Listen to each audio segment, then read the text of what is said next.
Hello,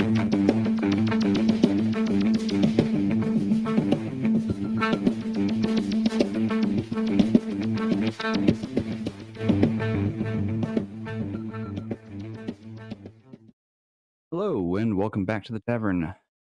In this week's episode of Gatekeepers discuss game holidays, or holidays. And if you haven't already done so, please consider hitting that subscribe button. It helps our channels grow. Let us know, that you're interested in what we have to say. If you do like tonight's content, make sure to hit that like button, as it lets us know how we're doing and if we should continue with what. If you dislike our content, that's fine too. You can go ahead and hit that dislike button. That's what it's there for. If you're not already a member of our Discord, please consider subscribing or joining our Discord, where you can pose questions to us for future topics. Love to hear from you. Let's get into it, shall we?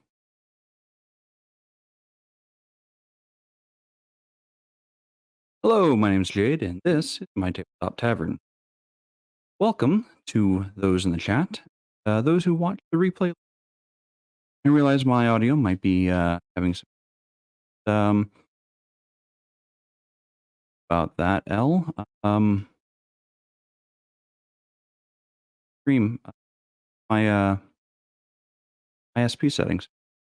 But let's bring on MarHawkman. Welcome, sir. Good evening. Yeah, I'm actually hearing it too, so I'm not sure exactly what's up with your audio at all. Okay. Well, you just keep moving on and bring on Shadow and Sun. Merry Christmas, everybody. How you guys doing? Last but not least is Conall the Cigar DM. Hey, stranger. Hey, figuring if Jay does everything in sign language and there's still an audio pause, no one would be able to hear it. Well, I mean, last week I was having a bunch of issues, and I apologize to you, the audience, for not putting out a video last week. A power surge hit my PC pretty hard. Even on a surge protector, it still didn't do a damned thing. But that's because Windows, they've never made something they can't break on their own. It was in the middle of a Windows update, and when it lost power and then came back on, and then lost power again and gone, and it corrupted my audio and video files.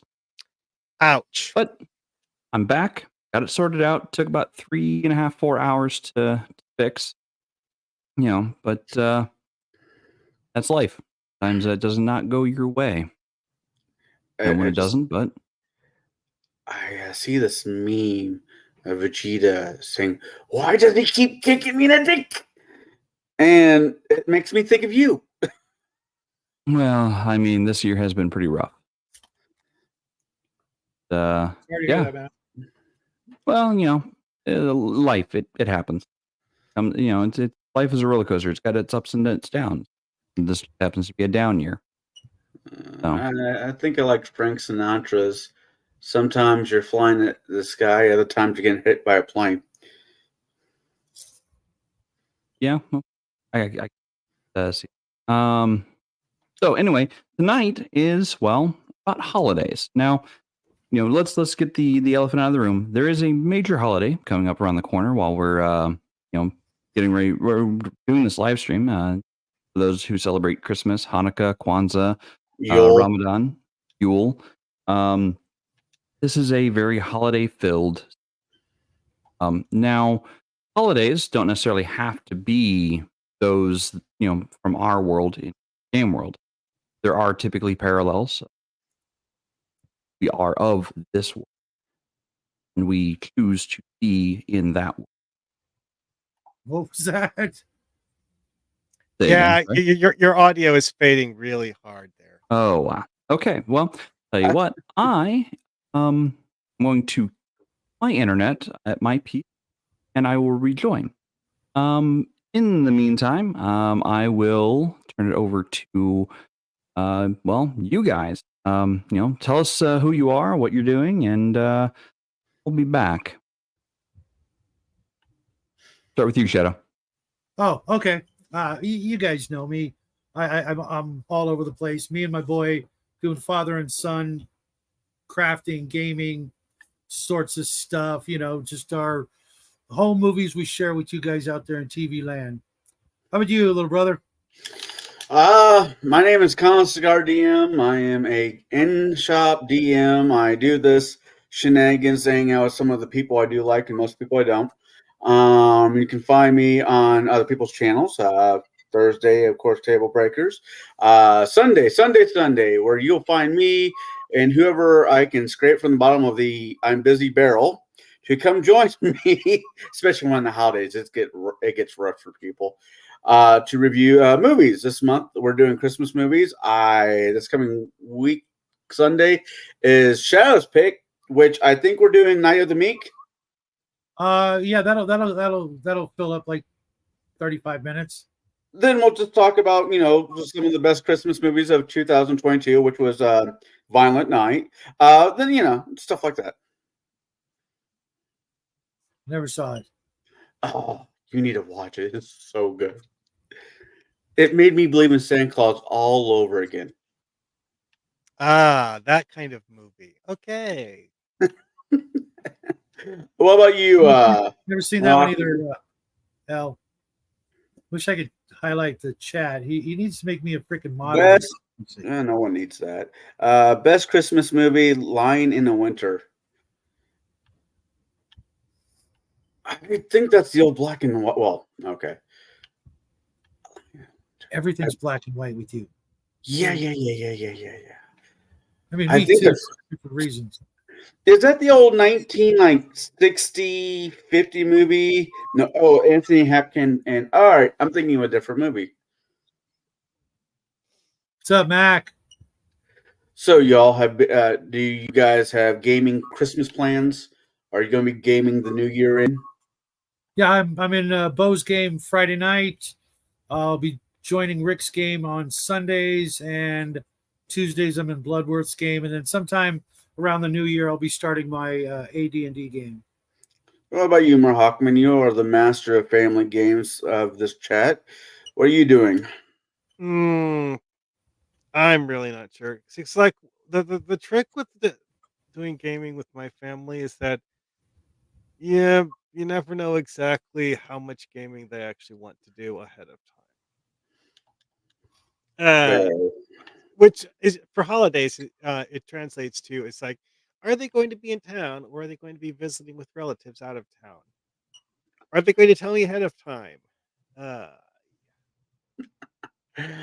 Well, I am going to practice the fine art of making great Grandma Ruth's eggnog, 2 quarters eggnog, rest rum. That and well, I'm a horrible Catholic, so you know what I'll be doing. How am I sounding now? Is it every other word, or is it smoothed out this time? It's smoothed out a little better. bit. It's a little better, but some of the endings of your words are chopped off. Interesting. It could be my microphone settings. Like I said, when I had to rebuild all of my audio and video profiles from the crash, it took what I was hearing sounded a lot like an issue I had a while back, and I wasn't actually able to figure out the proper cause of it. I just realized that turning off and turning back on all of the audio stuff seemed to make it go away. Whatever. Well, I just did a complete computer reset, so there we go. I just opened up my noise gates a little further so that it catches my audio a little bit better. So yeah, let's topic. Sorry to have so many straight on topic. I was asking with these fine gentlemen, I use that term ever so loosely, what their plans are for Christmas. What's your plans for Christmas, Al host? Well, my plans for Christmas. Well, I always travel for Christmas. I always travel to my parents and my in-laws. That fortunately they live like 20 miles apart from one another, so it makes it very easy to do Christmas with both sides of the family. But my wife and I always travel Christmas Eve We're there for just one day, and then we're back because, well, we typically have to work the very next day anyway. It's unfortunate, but that's life. Again, ups and downs. But yeah, so we'll be traveling as we always do. A little bit different this year because our dogs have some kind of kennel cough of some kind. It's not actually kennel cough; it's something else, and we can't actually board them due to the illness. Oh We have no. to figure out other arrangements when our dogs, my parents' dog, don't get along very well. But, Wait, yeah. that's okay. Considering I knew who your parents were, I didn't. I was not aware they got another dog. So that momentarily threw me off. Yeah, they got another dog, and he does not get along with ours. Pets getting along with each other can be very, very fickle. I mean, dogs are territorial. It happens.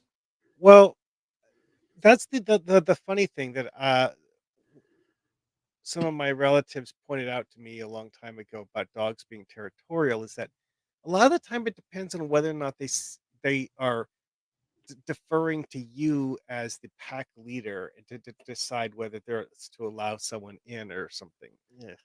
It gets weirdly complicated. Yeah, well, With whether the that's dog what is trying Jason's- to assert personal territory or not. Just do what I did in high school: piss on everybody's leg. Yeah, nope. I'm not going to be following that one. Welcome, crafting. Welcome, Six Nations.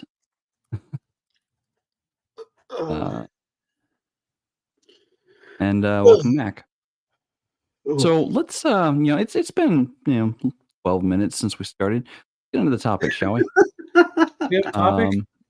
Yes, in-game holidays.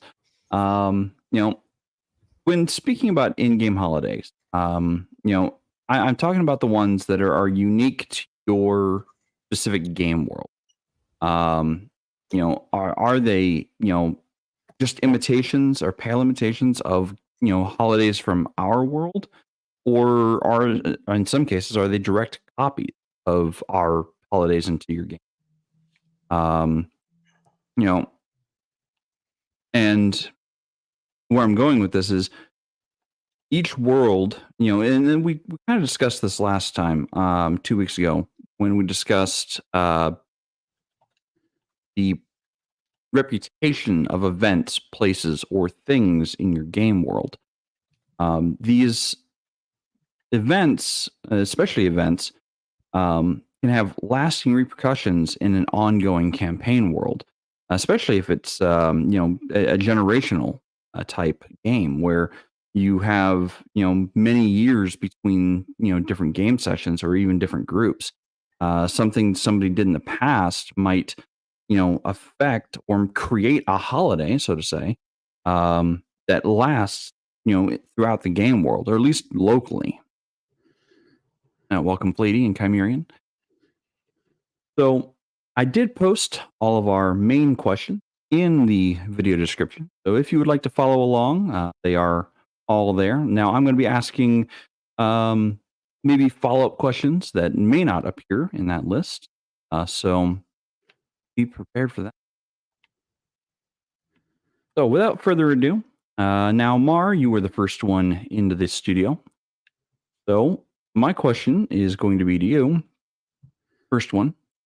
How do you approach incorporating cultural or historical or even magical aspects into the creation of an in-game holiday?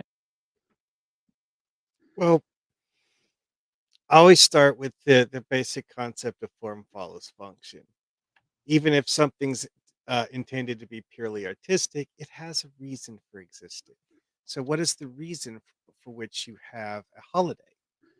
Is it a day of observance commanded by uh, a god, or is it something as simple as the local royalty's birthday? You know, there's some in-universe logic behind why a holiday exists. So, always start with that when deciding exactly what to do.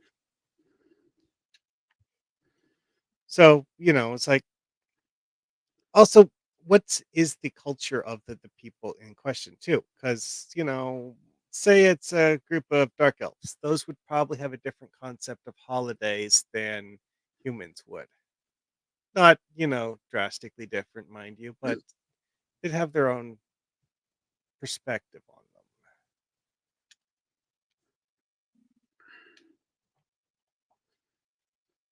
them. And well,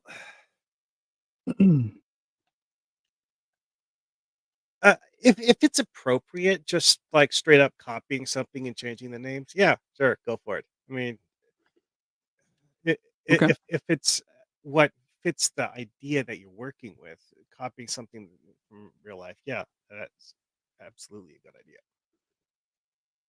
What about you, Shadow? How do you approach incorporating cultural or historical or magical events or aspects into certain holidays in your game? Well, right off the bat, I live by the Earth calendar, so I incorporated a lot in my games. If it's the holidays like now, and I'm running a game, you damn well better believe there's going to be some sort of Christmas type thing. Uh, we're celebrating it in the real life. I'm going to bring some of that in, but there's a whole lot of months where there's nothing spectacular going on, especially like during the summer, which is basically one big long holiday. And I believe that you know everywhere you go, even if it is a dark elf town, which I can't imagine why that would ever be the thing. Why you would be visiting the dark elves in anything other than chains. They're going to have their own holidays, and you can't go anywhere in this country, at least, without coming across some. So you go take a look at your calendar, look at all the days, in the month that there are holidays or days of remembrance or national this day or week or month or whatever. Fantasy and even science fiction societies are going to make use of that. It's great for morale, no matter where you are, and the powers that be would want to take advantage of that, capitalize on that, get people to be happier, work better, work longer for saving up for the next holiday, so to speak. So I'll use them, but I do like coming up with my own holidays, for different reasons, especially if I can use it to help with the particular adventure idea I have planned or something like that. If I can use it as part of the reason why the folks are in that town, or to help describe a new town that they go to, especially if the players are prone to committing capers. If there's a lot of rogues or thieves in the party, it makes for a great diversion and distraction from whatever that caper might be. Or I'll put it in the calendar and let them know, hey, well, in 3 or 4 days, it's the beginning of such and such week, and then they'll run with that sort of thing. It really depends for me what time of year it is and what game I'm playing. It's probably less used in sci-fi games. There's probably not as many holidays, probably because if you're dealing with alien races, every day would be a holiday somewhere, and whether or not you want to participate is probably up to you. Well, I mean, if you look at the real world calendar in the U.S., the sheer number of minor holidays that no one cares about is impressive. Well, because this That's what I is was saying. right.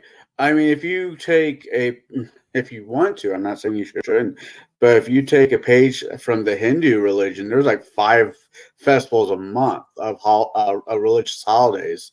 Mhm. They have more gods there than they have, anything else. So if you take it from that aspect, in theory, if you want to run campaign, not saying using Hindu or India as the main flavor, but like the Romans, they had a god for how to flush a toilet. So maybe the toilet god gets his own holiday. It's weird. I'm not saying you should. I'm just saying you could. And since I'm talking, I might as well answer the question, which is there is enough old world non-Christian holidays are just not celebrated anymore. I mean, some people say Christmas, other people say Yule. So like last year, I'll use Yule. Those people are May Day for spring, Samhain for Halloween, a lot of pagan because I like running a fae-centric game that some of the old world religions just fit really well. I'm also the same guy who says if I have somebody at my table who worships any god, any god, I will remove that god from my game because I don't want to step on uh, toes in that concept. So if I got somebody who says, "Well, I worship this holiday," well, that holiday is no longer part of that game because I'm not going to tell people how. Ooh, no, Michael. Ooh, yeah, that would do it. Oh, Michael Beast. Screw you, Kevin. Anyways, but so yeah, that's how I handle it. I will use Roll World Holidays if it best suits, not if it best suits, if it suits the campaign I'm running. And like I said, there's enough old world. When I say old world, I mean before the Abrahamic religion took off, holidays out there that could be used, and no one really pays attention to anymore.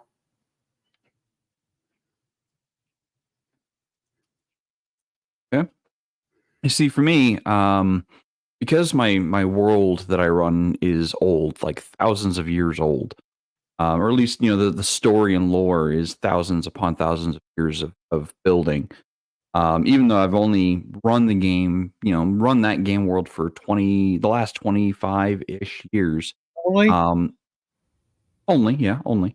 The lore of the world runs very, very deep, and some of my holidays have changed names over time based on the events that happen.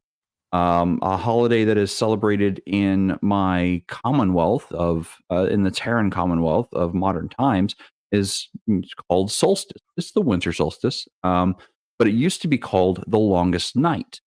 And it was a night where a band of heroes had saved a town fighting against uh, otherworldly beings, mostly demons, who could see perfectly in the night and chose to attack at that time. So it was for that one region, it was called the Longest Night. And there are many stories, and it's very hero worship for that event. And that's part of my game world's history. And even the players who participated in the actual battle of the Longest Night, I do tell them, hey, the Longest Night's coming up, in that one area. If you're available and want to stop on by during that game session, come on by, and you'll get to see firsthand like what your characters did in that past game, how it affects all games going forward. I've also run one of my favorites actually is the Festival of the Hunt. It's something I run all of my players through. Every one of my player groups has gone through the Festival of the Hunt at least once. And again, it's for Conall, it's twice. And it's the same every time, but it's based on a much older concept. Now, yes, we have the Festival of the Hunt here in our world. It is actually a thing. It's very closely tied to Halloween or Samhain, but it's actually not the same event. It's an entirely different event. But I have taken that because I do like the concepts that are there, and I bring it to my world. So, speaking of, that's close, Mac. That's close to what he's talking about. Yes, yeah. Now, I want to know, Jaide, when are you going to do your one shot of the Wild Hunt again? Everybody makes their characters fifth level, come over to Jaide's house, and he does this one shot where either you can run, you can fight, or you can just die screaming. I might run a one shot of that at some point, but it's worth it. It's worth just the shits and giggles. I mean, yeah, the run, hide, or die, or no, it's join, hide, or die is the mantra of the hunt. Yeah. And Yeah. My next actual game is going to have the very first Festival of the Hunt take place because it happens during the Bronze era of the game world. So it's going to be the absolute first origin point of the hunt for that game world. And I am looking forward to running that event. I'm looking forward to sneaking in. So now I'm going to work my way back around the other direction, starting with you, Conall, and then going to Shadow and then Mar. So, Conall, do you ever make holidays around a particular unique theme or concept for your game world? I do, as a hobby, as I said earlier, I do face-centric games, but I will do a lot of Eastern European style fantasies because anyways, so theme. Yeah, actually, you guys played one last year for the one Table Breakers. It was the night before Christmas. I can't exactly pronounce it, or nor do I really remember what it's called, but it's the day that Krampus gets to come out and take all the naughty children. And he is supposed to be the shadow of Santa Claus, good old Saint Nick. So I ran it through a party of some variation of that as a game. I'm actually, hopefully tomorrow, if my life doesn't blow up again, I'll be doing a continuation of a festival type scenario for Christmas on Table Breakers involving that world again.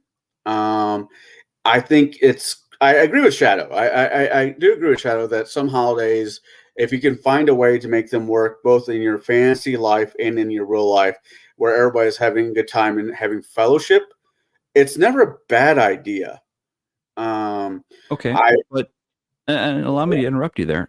How do you develop that holiday and make it unique or make it stand out as compared to other holidays? Well, last year I served pies.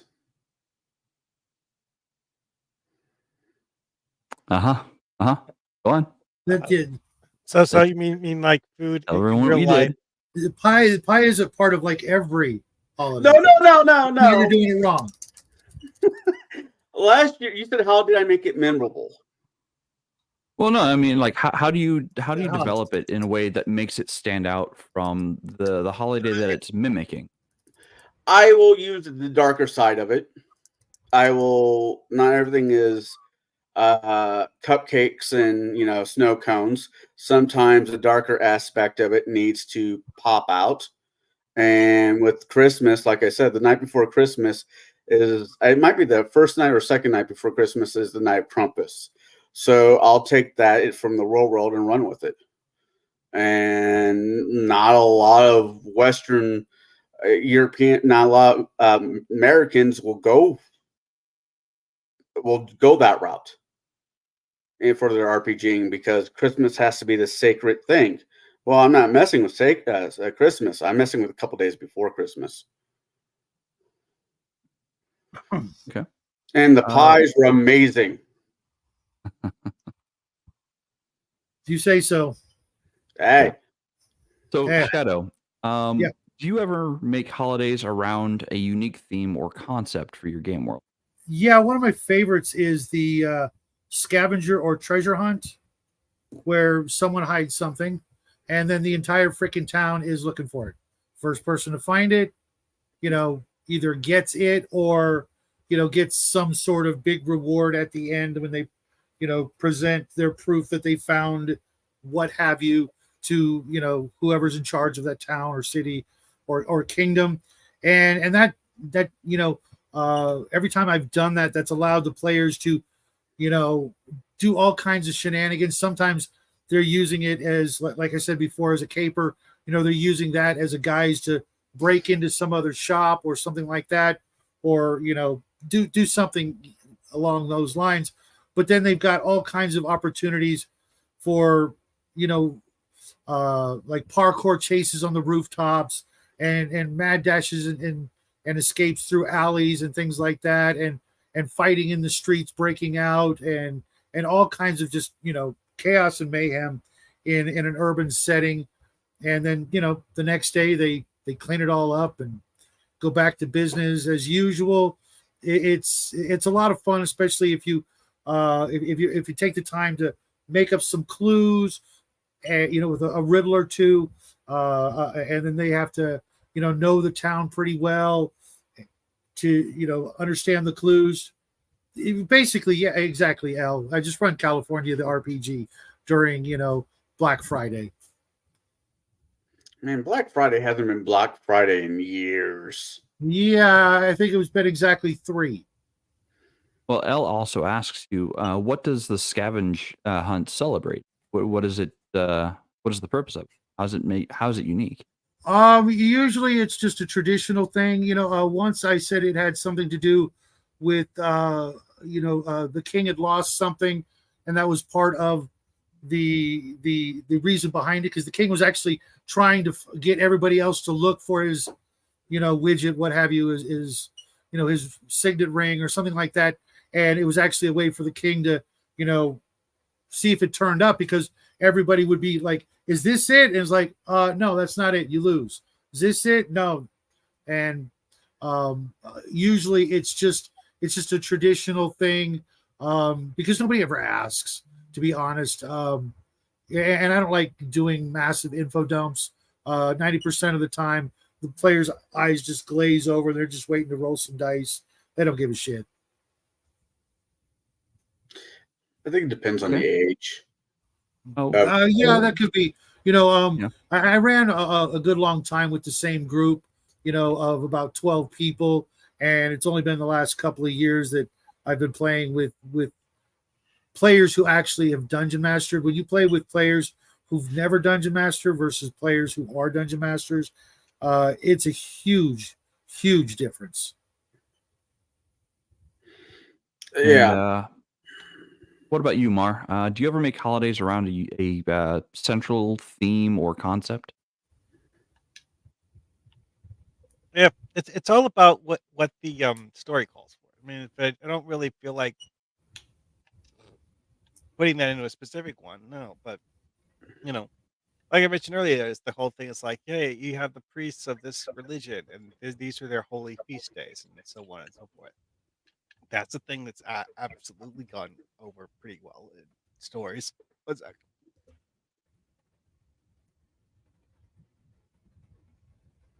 Sorry, think you had to cut out cough. there. No, I muted my microphone so that I could cough without you hearing it. Oh, okay. Yeah, I know. I haven't been feeling. I'm sure Max appreciated that if he's watching. Anyways, though, like fictional holy feasts are absolutely a thing that's a great idea, because you have the fictional religion for this deity, and you obviously you're going to have them do their religious observations, and that can make for something that's interesting. It's just like, okay, so the party is in town, and this is today's feast, and this is the reason why for the feast. And oh yeah, by the way, are you going to be participating, or are you going to just stay out of their way? Hmm.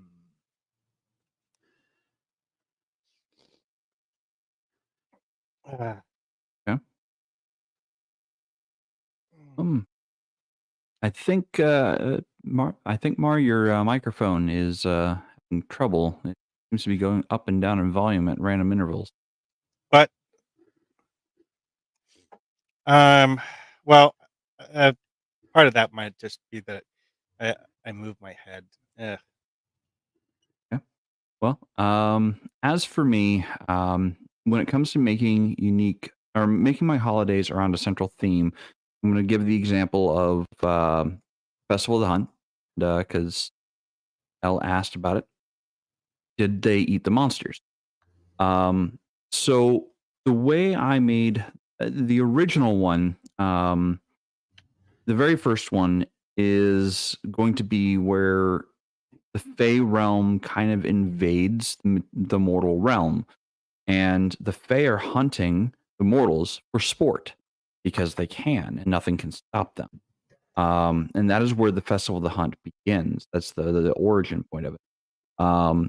Thereafter, the mortals hold it in as a memorial for those who were hunted and killed for many years or generations, until at some point it flips on its head and the mortals go hunting the Fey kind on the one day of the year that they can die, when the two realms are close enough that they can cross the borders and kill the Fey.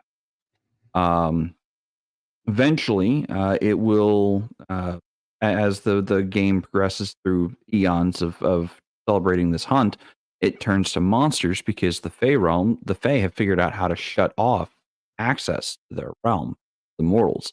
The mortals, not wanting to miss out on their hunt opportunities, start hunting beasts and monsters, all sorts of kinds. Eventually, it leads to the two that Conall has experienced, which is the Festival of the Hunt is these monsters that are kind of summoned in, so to say. They are mostly immaterial, and when they die, they drop tokens or have tokens on that are a number of points per monster that is killed. And it can be easily broken up between different groups because multiple groups can work together during the hunt. I can have like 5 or 6 different adventure parties all join on the same day for the hunt in one big session with multiple game masters and such. And the prize for the party who brings in the largest number of kill points is the winner of the hunt. It's celebrated as a festive event that happens citywide in the City of Dragons. It has been made into such a huge thing in the game world because every player has always enjoyed it. At least every player has told me they have enjoyed it, where they actually get to cut loose and go all out with nothing holding them back. No tactic is off the table during the festival. Players can do literally anything. And game masters just like, okay, sure, yeah, you can absolutely do that. Let's see what happens. And Shadow, you said you were raising your hand for a question? Yeah, I had a question. What inspired you for this? Because it sounds a little familiar to me. This particular festival. Okay. So the first time I was a player in a Festival of the Hunt, and my game master at the time, same game world, because I helped build the game world with this game master. He ran us through the Festival of the Hunt, and this is how he ran it. And I'm not sure where he got the idea from, but it was a scenario where we were all players new to the table practically, and he had it was an introduction to how to play the game. We were all brand new to 3.5. We were all brand new players, to role playing in general, and it was a way to get us to understand the mechanics of the game and the kind of like plot elements of the world and the movers and shakers of the world. And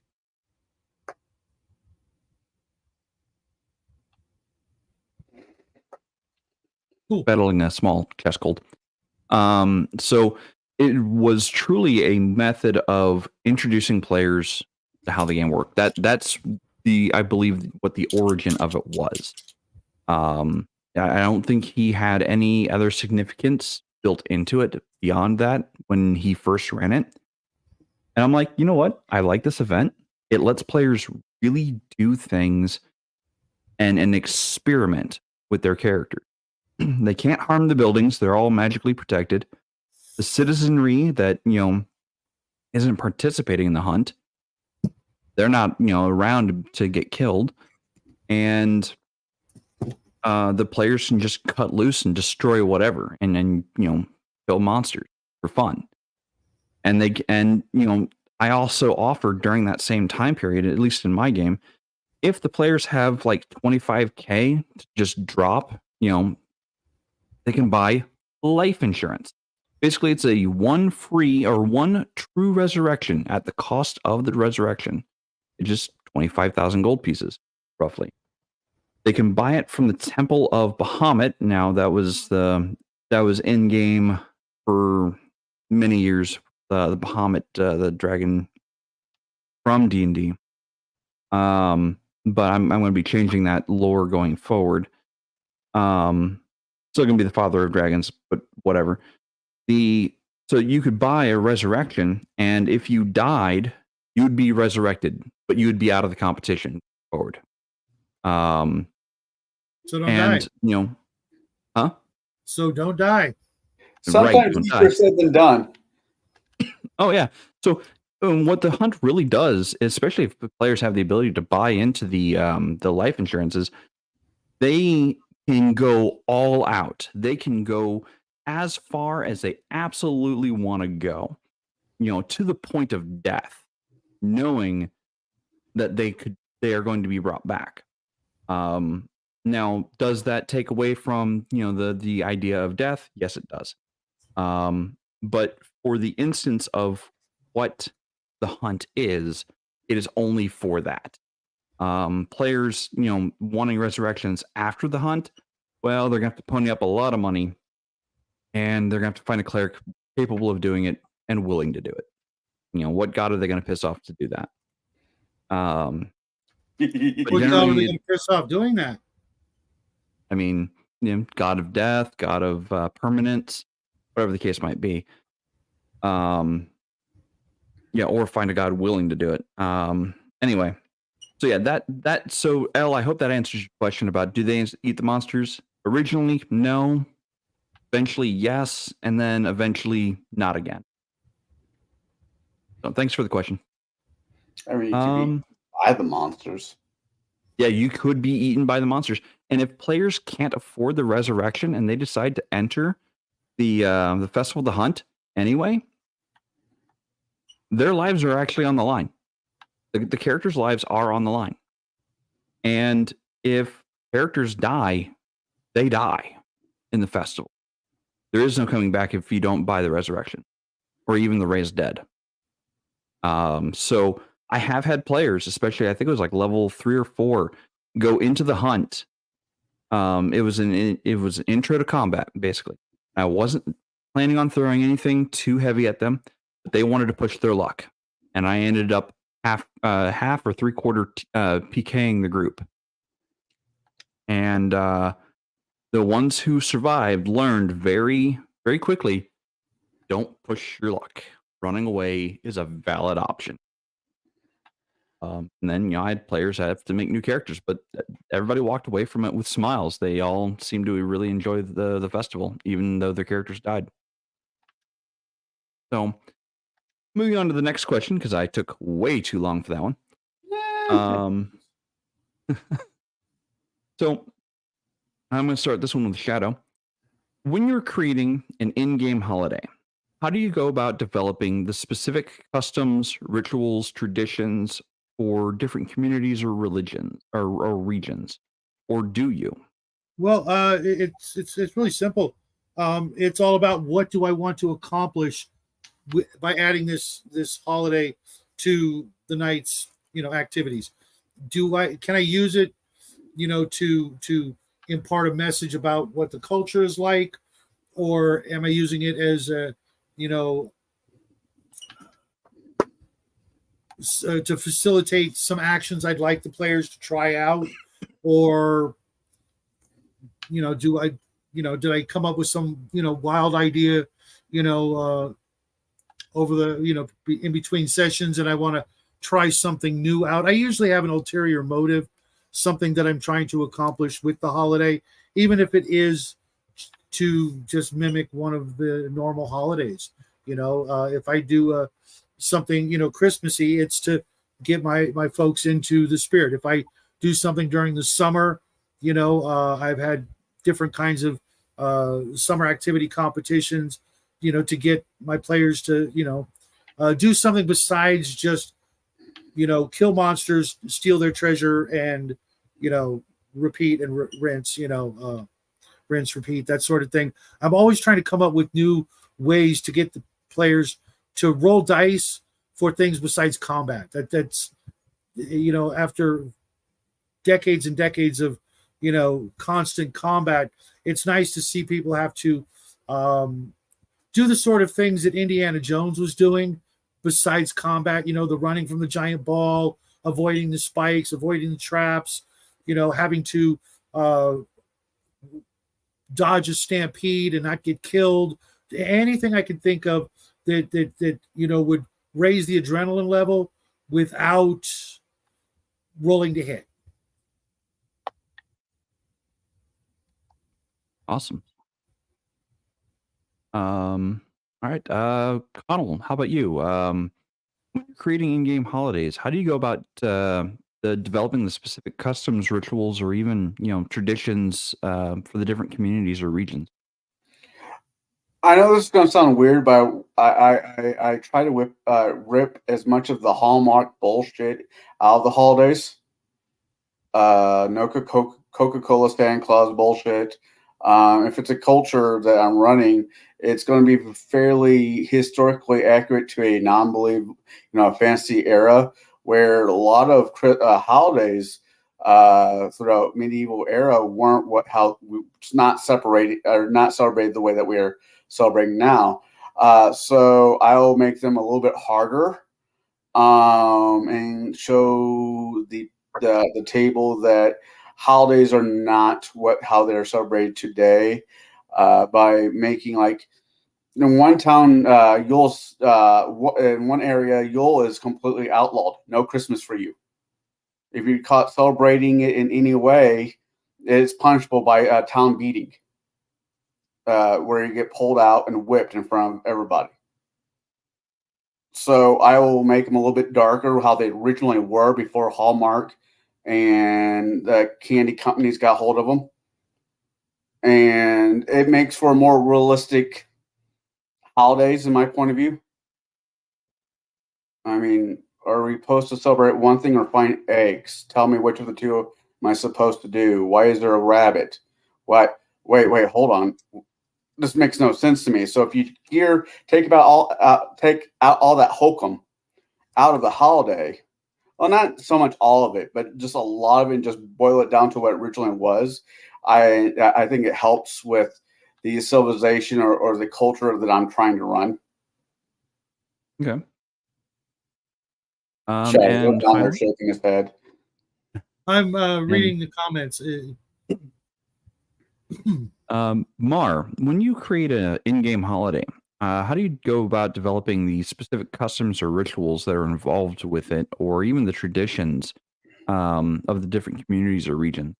Well, I mean, like I said before, it's like start with who's doing it and why. It's like, is it a group of farmers that like to celebrate a certain day of the harvest as part of just appreciating a good harvest, or is it something with a different, more esoteric purpose? I actually, that's an interesting one. It's like having holidays that the players don't actually know the in-universe significance of is something that can be rather amusing, because in universe there is a logic to it. It's just that the logic is understood by the people who practice the holiday, not necessarily everyone else. So having this cabal of people in this town have a feast day that has a name, but it's a name that means nothing to the party. That can be an amusing idea, because it's something that's identifies this as a unique place and different than the surrounding areas.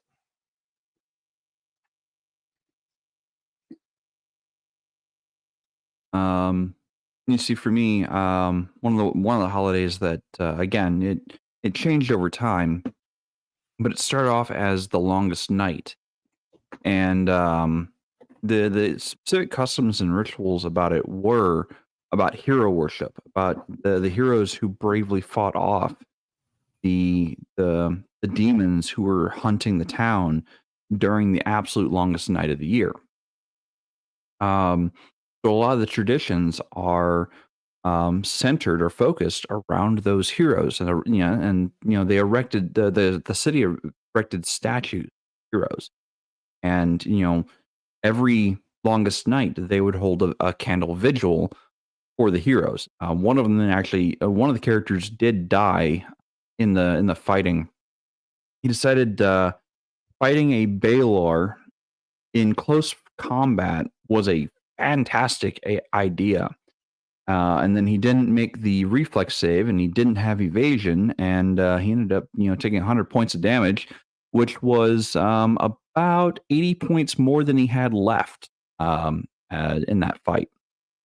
So, so the town and actually the entire countryside of that area pays homage to those heroes for defending the town for the entirety of the night. And then the characters actually went the next day and hunted down the portal and tried to close the portal. Ended up going through the portal and getting stuck on the other side where they broke it. So the town never knew whatever happened to their heroes after that. They just know that the threat ended. And thus it became a celebration.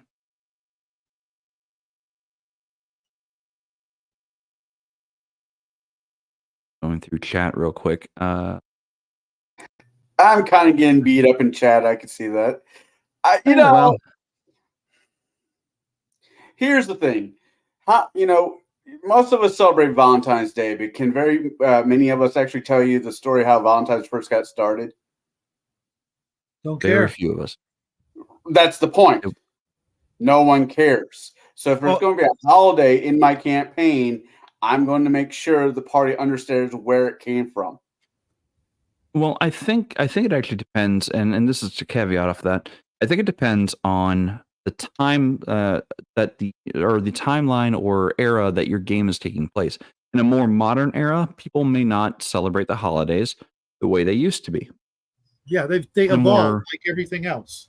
Yep. In a more medieval setting or fantasy setting, holidays have much deeper meaning than they do in a more modern era, and that's because there is a more known connection or more shared connection of what that holiday is, because it is more recently happened.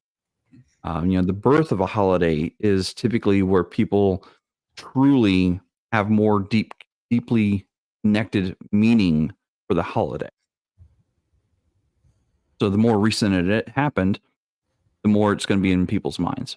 I get that. I have a way doing it. I'm not. Well, I'm not saying, for example, and this is an example in our modern time.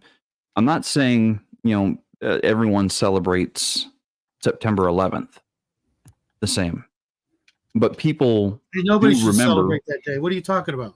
Well, no.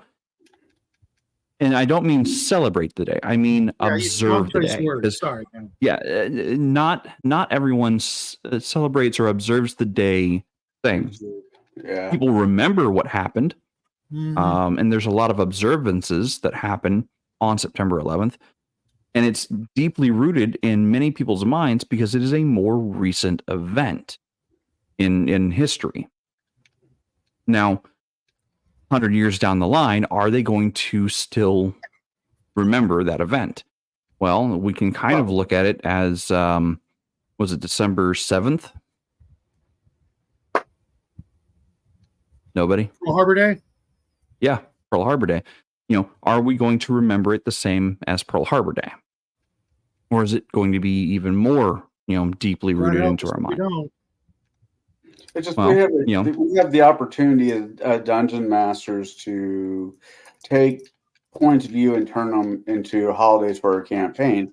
I mean, Pathfinder, my favorite deity to worship in Pathfinder, just because it's easy, is the Drunken God. And if I say March 17th every year in my campaign, which would be a different month name, is his holiday where everybody has to get drunk, I think it loses something. I think it's some cheap writing if you go that route. So if you're going to have holidays in your campaign, and this is me just being, I'm not trying to be an ass. This is how I feel about it. I should make I think you should make it, be important. And holidays were supposed to be important. They weren't supposed to be, I need to go get my wife a dozen roses, some candies in the car to shut her up until next year. Hey, you want to get laid? That's what you got to do. So I take it a little bit more serious. And unfortunately, it tends to be a little bit darker than what, some of this panel would agree with. But I serve pie. That's why. Moving on. Everybody knows cake is better. So, okay. Mara, I'm going to start with you on this one. What role does symbols or even icons play in your holiday setting or your holiday theme? Do they play a role at all, or if they do, like how do you use them? Ooh. I mean, I often did say the whole like it depends thing, but yeah, because it depends on what kind of festival or holiday it is, what symbols might be associated with it, if any. Symbology. But because, like, let's go with something that is a holy day of specific deity. Often, some symbol associated with that deity will be used as part of the observance of these religious festival. But if it's, say, well, I used earlier the example of the birthday of the king. Then in that case, the king's royal seal would be associated with the holiday. Mm. Okay. Uh, And then do your symbols or icons in your holiday ever play or contribute rather to the overall atmosphere of the celebration? Like when a player enters a scene, do they see any of these icons or symbols around the event, around the encounter space? Now, how mm. prevalent are Well, it depends on the specific holiday, but maybe it'll be the first thing you see when you come into town. It's like, oh, there's this big old symbol being held up above the town square. It must be this holiday. Um, okay?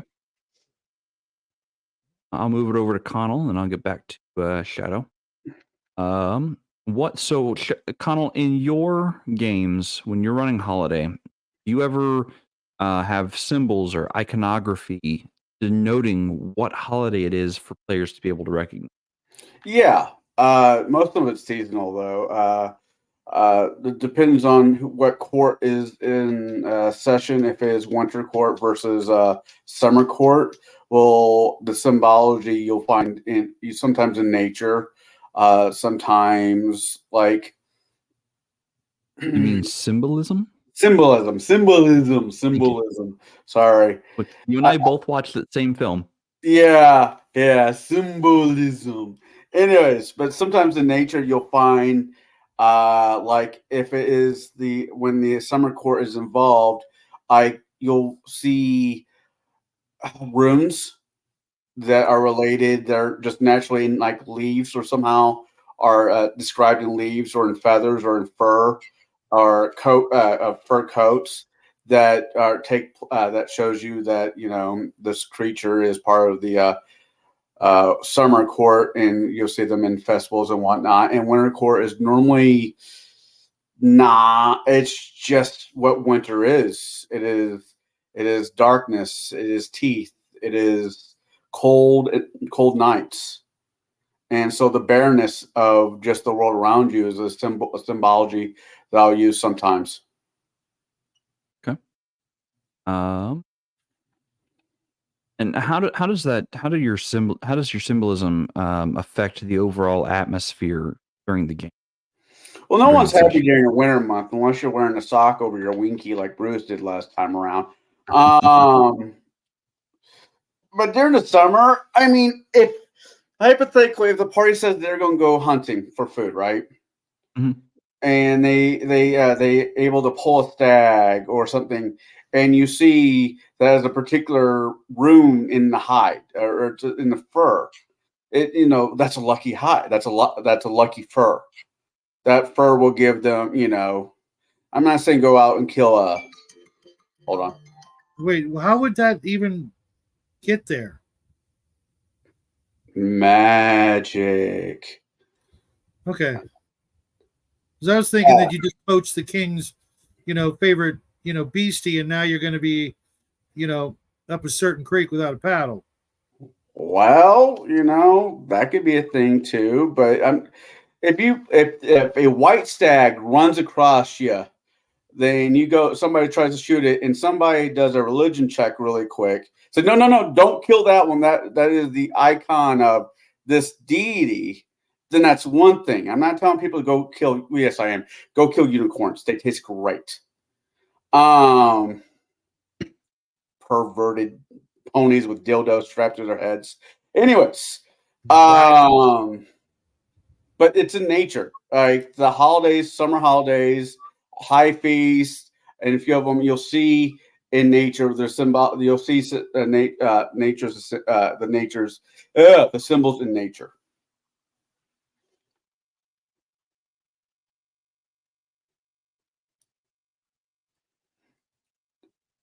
Okay, moving right along. Shadow. Do you ever, or during your holidays, do you ever have symbolism? I'm sorry, symbols or icons prevalent during the session?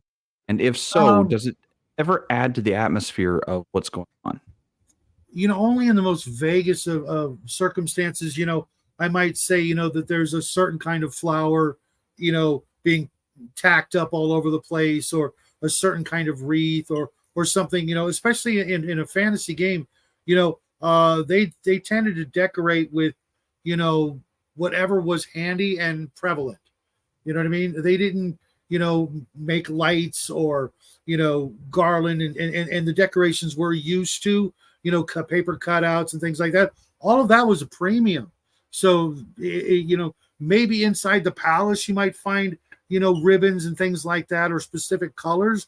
But for the most part, a lot of our, especially if you look at like Christmas, with the mistletoe, the wreaths, the tree, that stuff was all free. You just went outside and you got it, and you pretended like it was, a bigger deal than it was. For the most part, I'll just tell them that maybe it's about a certain color theme. Maybe it's blue and yellow this year or something like that. But for the most part, I've honestly never had anybody ask about it, and it really doesn't come up that much. Connell's really chomping at the bit here. What you got, buddy? Mistletoe. Do you know why mistletoe is so damn important? All I know is it's poisonous. As a symbol, you don't have no idea why it's important. I don't. Why? No. I don't study history, dude. Don't care. Mistletoe. Okay, this is my problem with holidays and gaming. This is why I am the way I am. But the mistletoe in North is common because it came from North mythology, and that's why people use it. The interbreeding, the Christian church just took over everybody's holidays and interbred it with their own. That's what happens when you win. So what's the meaning, Conall? Mistletoe. Okay, the reason why people kiss underneath the mistletoe is a promise.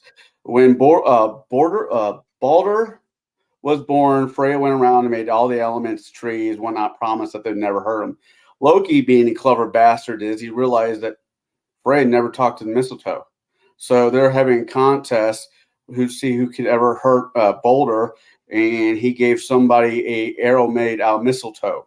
And because of that, it punctured Balder and caused great amount of suffering. So as oops, we're bad, Freya made it a symbol of of love, to kiss somebody as peace, affection, and that means it's just it's why I'm so hard nosed when it comes to holidays in my campaign. I'm sorry, I'll shut up. When it comes to symbols or icons at my table, They're more scene dressing than anything else. And it's only when I'm using the symbols in a perverted fashion or in a darker ritual is when the atmosphere changes. And the players will be able to note that change when they see it. Because I normally open the scene, I give the different symbols for whatever holiday is being celebrated, be it longest night, a candle vigil, or the festival of the hunt. The icons are of typically stag heads. You know, the symbols when they're used, the actual festival or festivities is used in a very specific way. But when let's say a dark cult decides, hey, we're going to take their holiday, we're going to twist it on its head and make them rue the day that they ever celebrated this to begin with, and we're going to make them hate this holiday for whatever reason. And so that's when, to me, the icons and symbols truly take on a more prominent role within the atmosphere of the celebration or of the observance of it, because then players are aware that someone is acting against tradition, acting against the interests of celebration. Let's see. Do you ever incorporate environmental or seasonal influences into your holidays? Shadow, I'm going to start with you. Oh, absolutely. The Harvest Festival has got to be one of the biggest ones. Every culture would have it, no matter how you look at it. The time of year when all the food was done growing and you had to bring it in, it's like unavoidable that they would have some sort of party. You know what I mean? Whether they make it a big formalized affair with rituals and what have you.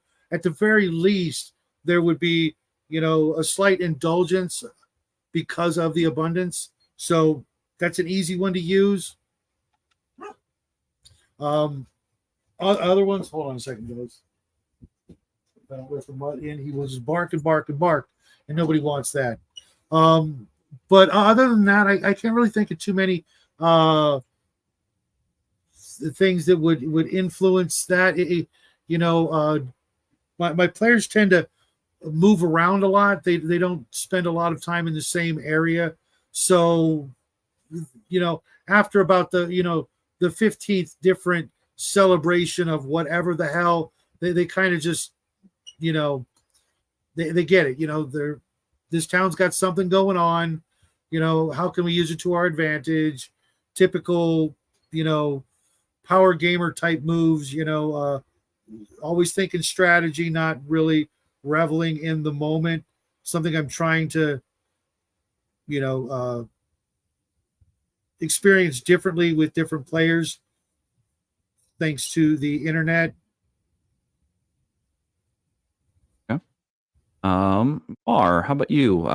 Do you ever incorporate environmental or seasonal influences into your holidays? Yeah, sometimes. I mean, if it's what makes sense for the holiday, yeah.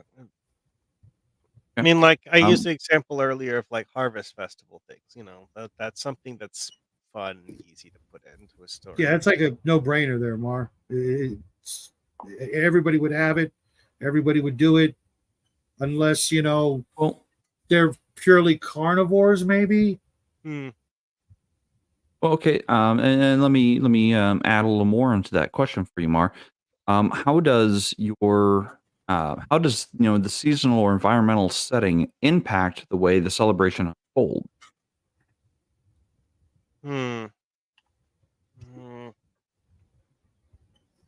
Does it? Could you repeat that one? Because it's like I took.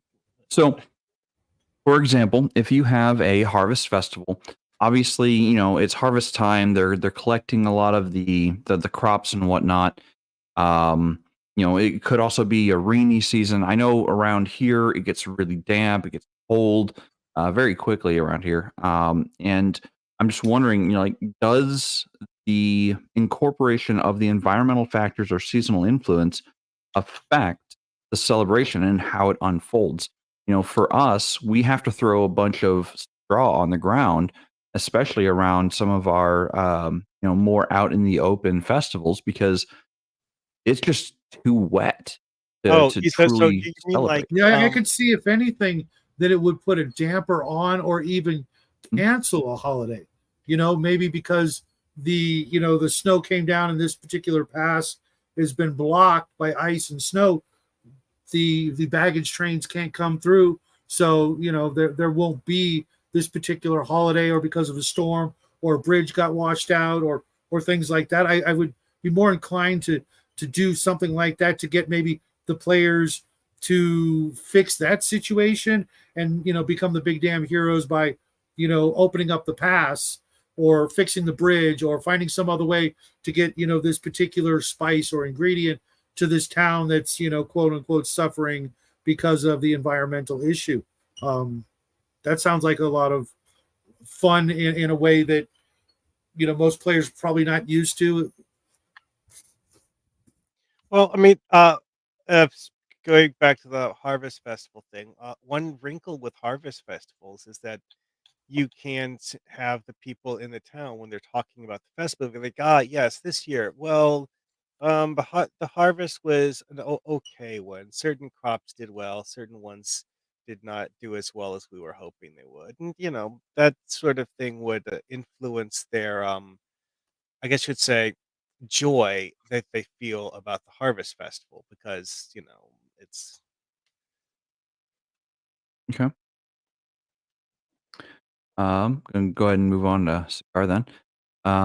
Cigar, now, how do you incorporate environmental or seasonal influences in your holidays? Now, having played in your game last year and year, I know that it is a winter themed holiday that we are experiencing or experienced, and there was a lot of snow on the ground.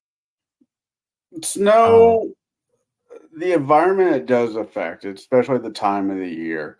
Yes, I do heavy whiteout snow because in my mind, in that part of the world, that's what winters were. They weren't the winters we have today. There was no 50 degrees, blue skies. No, there might have been blue skies, but there was still, maybe a foot and a half of snow on the ground at all, not at all times. Sometimes it was bigger, sometimes it was less, but there was always snow on the winters of our childhood, more or less. If you you live in grew a up in normal, a different area than I did. right. Like, I've Christmas thrown wasn't a thing for me. Yeah, I will throw in here locally. I mean, apples grew all over Europe, so there's apples in my world, and pumpkins and historically period food. No potatoes, no carrots. No potatoes, no corn. I'm sorry. And so, if there is a harvest of pumpkins, maybe a small town that is known for their pumpkin patches will have a festival of harvesting the pumpkin because they know that majority of their money is going to come from that. And if that town just happens to be named Morton, that's not my problem. Or apples can be turned with apples, honey, and water. You get cider. And so maybe there's a festival for that type of season where drinking a hard cider is a thing, a time to bring, the town together to celebrate the hard work they did. And so, depending on what time of a year it is and what the weather looks like, will somehow affect the holidays. If it's nothing more than a harvest holiday, or because for one reason or the other, everybody seems to get married in, I don't know, May, and there's a huge rash of kids being born 10 months later. That in some areas could be its own holiday of its own, I don't know what kind of a holiday you can name after that. I can't think of anything off my head. But going back to what you're originally saying, the weather does play effect. The seasonal stuff does play effect for some of the holidays I have written down.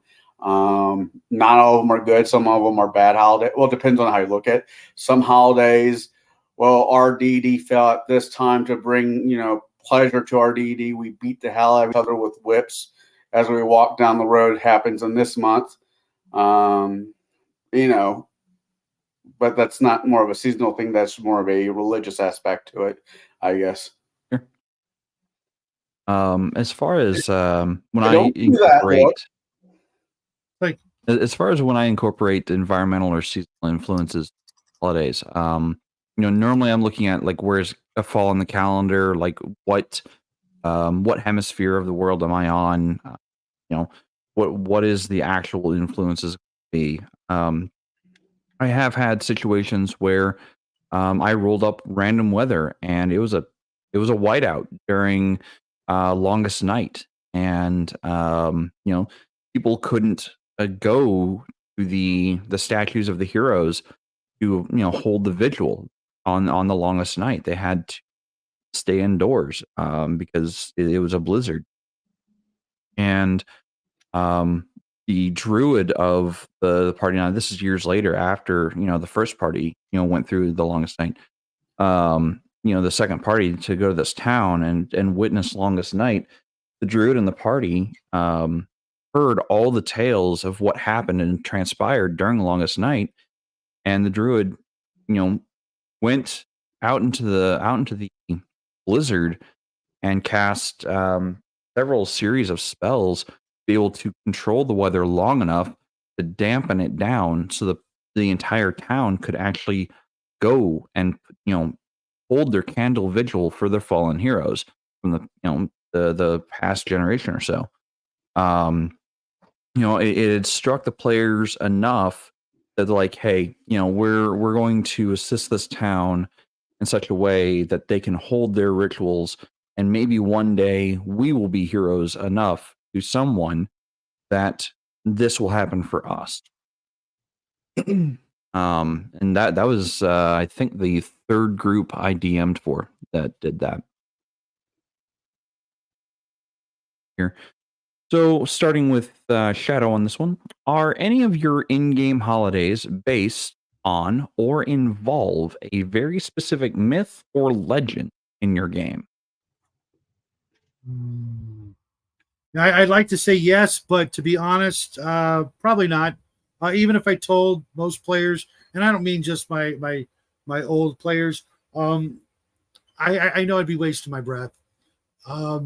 Most people, I'm in a game right now, and there's a holiday going on, and I don't know that half the players would be able to tell you what it was about with more than like a sentence or two. It's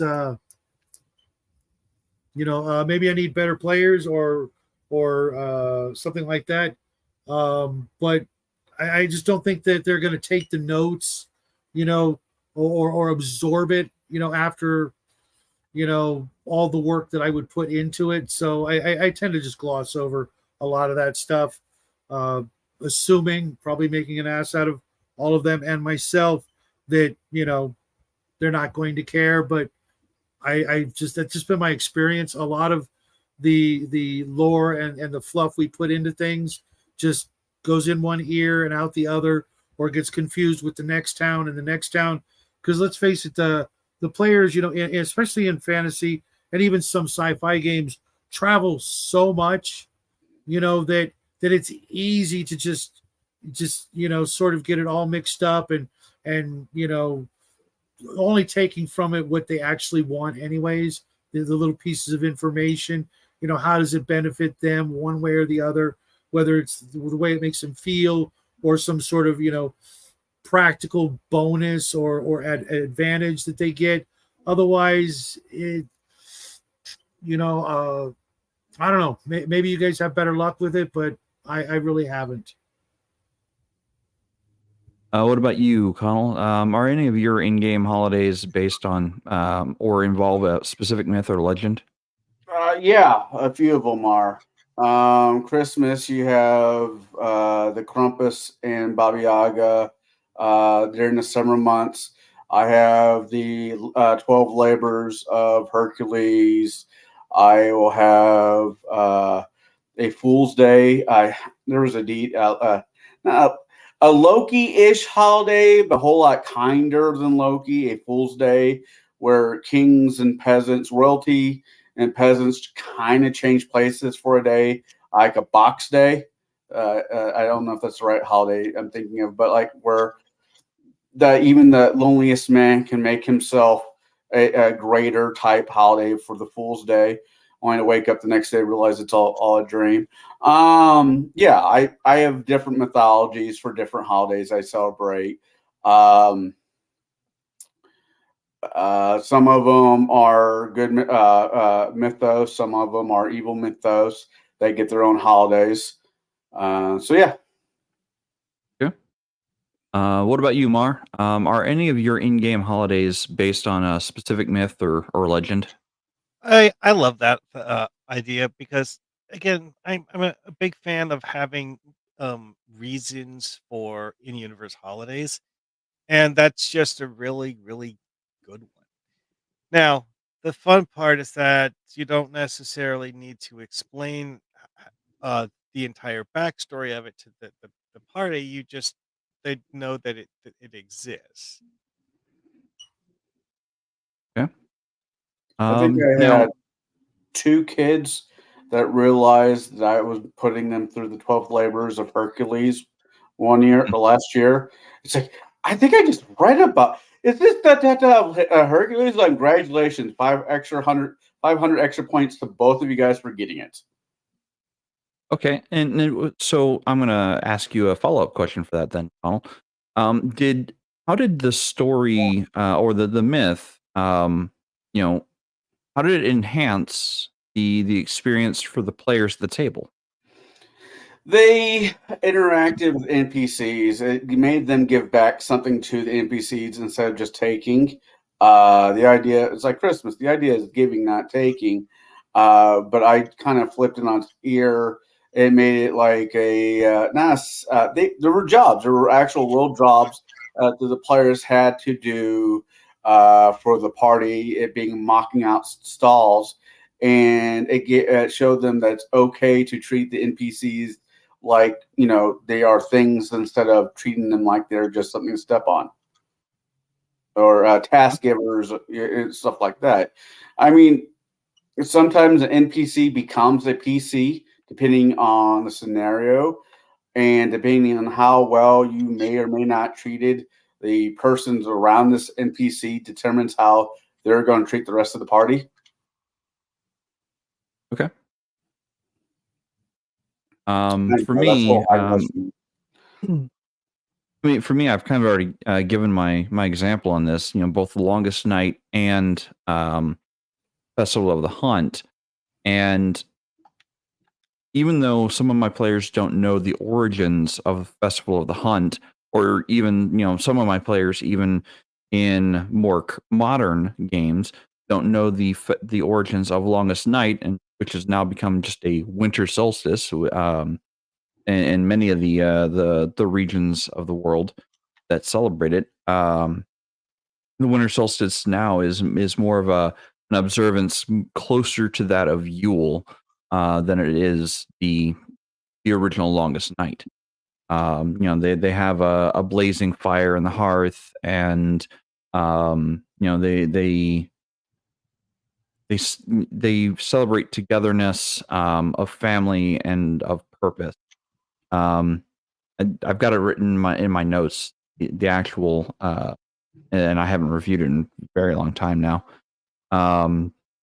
But yeah, I've got the actual traditions written down in my notes.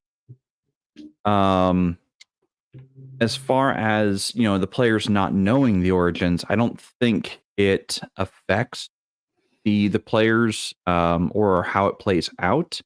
If a player does do research and does actually try to find out the origins, they might find 1 or 2 layers deep on what the origins are. But if a player is dedicated to understanding the origins of something, I'll let them make it into a quest for themselves. I'll let them, make their own side quest that might take them, a year to figure out. And by the time the next festival of that, of that particular festival comes around, they know more than when they started. And I will let them dig through layers and layers of information, in the game as the game progresses or campaign progresses. Most of mine are based on some kind of legend or myth. So, starting with Mar, how do you design unique mini games or competitions for in-game holidays? That's actually something that don't really do stuff with all that often. It's like, Okay. because like Well, no worries. I have the idea in my mind, like what you're talking about, and it's just like stuff like how in some places in the U.S. you have the fair and you have people doing Mhm. the like Founders Day a- festivals. apple dunking thing where you try to remove apples from a barrel with your teeth or something. It's like, Sure. I've never done stuff like that in a TTRPG at all. I mean, Okay. does it sound I like a mean, and terrible that's a idea? legitimate answer. No, but it's just not one I've done. And that's a totally legitimate answer. Not a lot of people do have mini games built into their games. Go ahead, Shadow. What you got? Oh, have you guys ever been to a carnival or a fair? That's like the best part. For Oh, me, I know, it's lots of fun. finding the shysters, and if you know how to beat those games, then you beat them at their own game. I've actually spent quite a bit of time researching those because I absolutely love the festival, mentality. Whether it's a strawberry festival here in California or you know summer vacation, and incorporating all of the things that the players are good at. Archery is a great one. It's okay. Step up to the target, roll your 20. You know what I mean? The higher you get, the closer you get, and just keep a running track of the people who participate in the highest rolls. Um, you know, that sort of thing. Uh, you know, even you know, uh, boxing type matches or wrestling, things like that. It's too easy to get the players involved in that sort of thing, and nobody dies. Unless you want it to be that kind of a situation, but that takes, I think, some of the festiveness out of it. If death is actually on the line and you're supposed to be celebrating, that makes you kind of a evil SOB in my book. But Depends on the holiday. Depends on the If- holiday, my dear if it friend. is- Speaking of the hunt, if it's part of the festival of the hunt, and they yeah, I know think full well, if you're talking about losing player characters in what's supposed to be a good time, maybe, I suppose, if you're if that's the way you run your world. But I like to think of these as the moments in life that are literally for celebration, not fear and worry and angst and blood, guts, and death. There's plenty of that. These are supposed to, I would assume, a break from all of that. Maybe you literally can't get enough of it. I've seen enough of it in the real world, so that I want to see as much of the good times in my games. I know I'm going to run my players through their paces and kill off quite a few of them. But when when it's supposed to be a celebration, I want them to feel that it's an actual celebration, not just another opportunity for experience points to go up a level, that sort of thing. I want them to actually role play it, get into it, and maybe take a break from nothing but kill, kill, kill. okay. So, and my next question for you, Shadow, is is there any real chance for failure in your minigame? Oh, absolutely. It's usually a competition, as in a what do they call that? Slip my tongue. That's what happens when you get old. An opposed roll, or just a competition. Okay, simple. Roll a 20. Whoever gets the highest, they're gonna win. But we'll role play it out. Or I will tell them. Okay, you rolled a 17. Oh, almost. You almost made the bullseye, but you missed it by a centimeter or two. Then comes the next guy. Describe it. That sort of thing. But there's someone's going to win, and I may throw in half a dozen NPCs just to make it a little tougher for them. But it depends on the game, I guess. If it's something like a game of horseshoes or what have you, it's usually all going to be a matter of a skill roll or a stat check with some pluses. I may throw in a minus there to make things more interesting and a little bit more close to a little more harrowing. Who actually got it? Oh, you said harrowing. I heard, never mind. I'm not repeating what I heard. That's an interesting game to have a prize at your game. Heroin. You haven't, back in my day, we hey, we partied hard. One of my fictional favorite detectives had a heroin addiction. Who am I to? As someone who does superhero comics, hearing that word has a different meaning to me. Yeah, I'm a big fan of superheroes as well.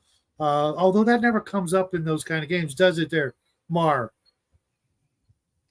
Maybe if you're running Green Arrow, who's the buddy of Green Arrow, should pop up in his team. But that would be like once in the entire campaign kind of thing.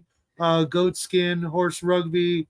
You guys are just Aztec basketball. Oh, I love the gnome whacking. Whack the gnome. That was well. See, with DC and Marvel comics, if they really wanted to do like a stupid sport, like, oh hey, we're going to do a weird sport. Okay, Al, I think that's what you're looking for. They just make it an alien sport. Okay. So, Conall, how about you? I know I know you've included mini games in your session. Depends on what kind of table I have. I got one that I'll throw up for kids and adults. It's a town square, and there's it's a pin, but it's a huge pin. I mean, it's a couple city blocks back, and there will be the Fable unicorn that you have to go catch. Realistically, it's just a greased up pig with a piece of fabric on it that look like a horn with like a diamond necklace around his neck. And because it's greased up, you have to do like CMB checks, just grapple checks. And there's disadvantages because it's greased up. There's historically accurate to some of the games that they did back in the medieval era. Maybe not with the diamond necklace, but with like a coin of some sort. I like mazes.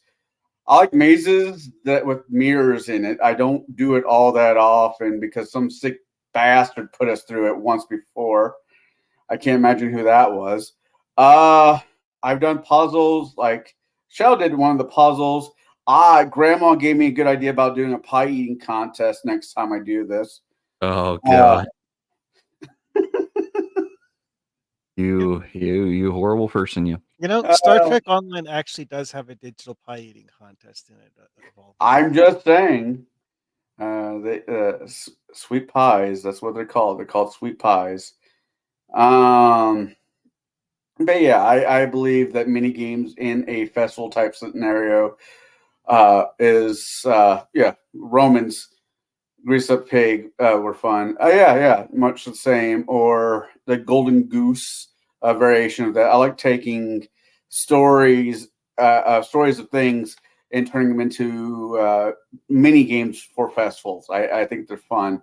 A beer cider drink contest or mead drinking contest. Although if you never had a meathead hangover the next day, you haven't lived. So yeah, I've done some. Does that answer your question of what kind, or you want me to give a few more examples? I mean, that definitely answers what kind. Now in the game you ran for Table Breakers last year at this time, was there actually any real chance of failure? Yeah, there's always a chance of rolling low, but for a game that can only last two nights, and with a group of people I deeply enjoy, but still herding cats at the end of the day, I just dialed it down. Now, if I was in a party that's like, hey, for the next 2 sessions, we really want to check out this fair and do everything. Let's go to Disney World. We're going to take a week to discover everything that Disney World has. And yeah, there's always that chance. But just to keep keeping the boat going in the right direction, I just dialed it back some. Okay. So this next one is about foods during festivals. Now, we have Thanksgiving here in the States. So yeah, with Thanksgiving, traditionally everyone has like a turkey, mashed potatoes and gravy and all the fixes, all the trimmings. Now my wife and I, we don't like turkey and we can't eat ham anymore. So we did a brisket instead. But yeah. I went to the wrong. But we still had some of those other staple foods at the table for Thanksgiving. So in your world building, how do you approach, or do you approach any like creating special foods or drinks for the holiday? Or does that even not matter to you at all? Conall, I'm going to start with you on this one. I know you're a foodie. I know you like food. In fact, it's kind of a giveaway. Well, it's not necessarily about being fat. I know you like good food, very rich. So for you, do you ever actually have special culinary foods? It depends on the table I'm running. I'll do the 7 fish concept, which is based on traditional Catholic thought processing to celebrate. It's a 7-dish meal. I will do, depends on the time of the season for the hot season. We'll go back to apple, where you'll have goose with apples and stuff like that. It'd be very opinionated, not opinionated. It'd be very, very, what's the word I'm looking for? Very particular to the feast that they're having, the festival they're having. Some festivals have no food. They can't eat. They can't eat for 24 hours of the fest because of religious reasons or because of their deity. It's basically Lent, but instead of 7 days, you get 1 24-hour day of only water. So it just really depends on where they're at and what's the harvesting. It depends on what the food is. But yeah. And sometimes those mini games that we were just talking about will evolve whatever the harvest was, the festival was. Grandma, I am serious thinking about doing a pie eating contest. Not the sweet pies as everybody's, him and hawing about, but actual, doing something like that.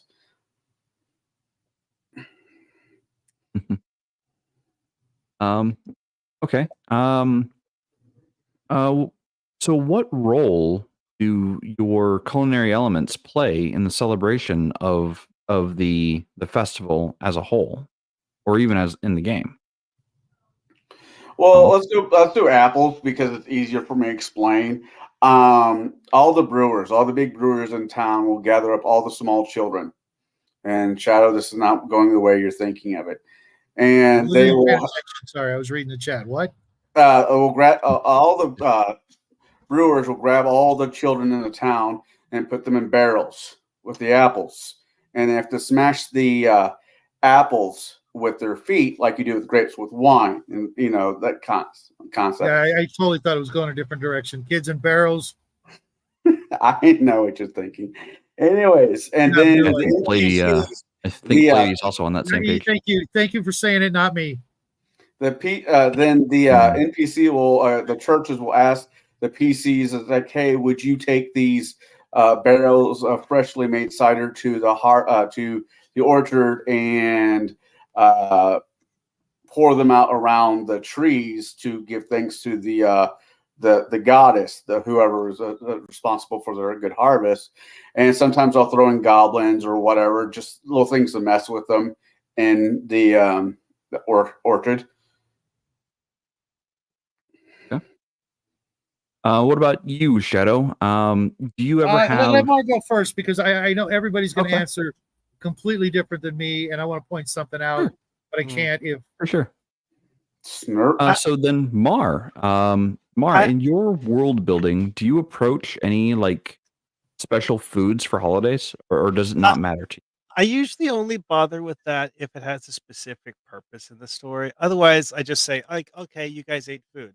Because, like, why go to the time and effort of figuring out what the food is if no one's going to pay attention to it?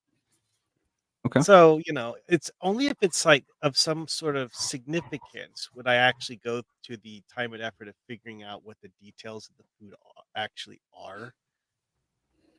Like, Okay. for example, it's traditional to have a certain kind of meal. Okay, sure. Mention that happened, and that's about as far as that would end up going. But then you have interesting things where the logic behind the food's existence isn't as simple as just being a meal.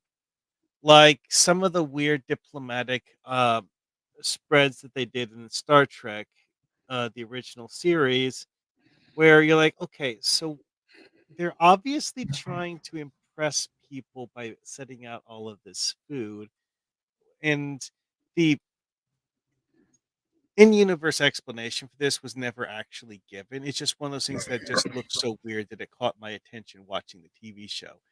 But it's something that you could actually play with in a TTRPG. Is that actually, you know what? On some of there actually was in the episode where Kirk was talking to Gorkon at that feast, where they actually like seriously sat down and talked about the feast they were eating as part of the diplomatic conference. But Hmm. anyway, though, that though is the purpose of the food is to show off and um make a statement about how you feel about someone, and not just be there so people have something to eat. Okay. Shadow, how about you? I noticed a really weird thing in this particular question, I guess. Everybody uses Earth food. I don't play Mhm. Earth. I don't run Earth. I'm going to make all the food as amazingly different as I could possibly think of. Or to the contrary, sometimes I might make it sound as awful as possible because, um, chickens, cows, pigs, those sort of things, you're not going to find them. You're going to find something similar, maybe, but not the same thing. I find it really disconcerting that everybody uses Earth foods, like Earth foods are going to be on every world everywhere.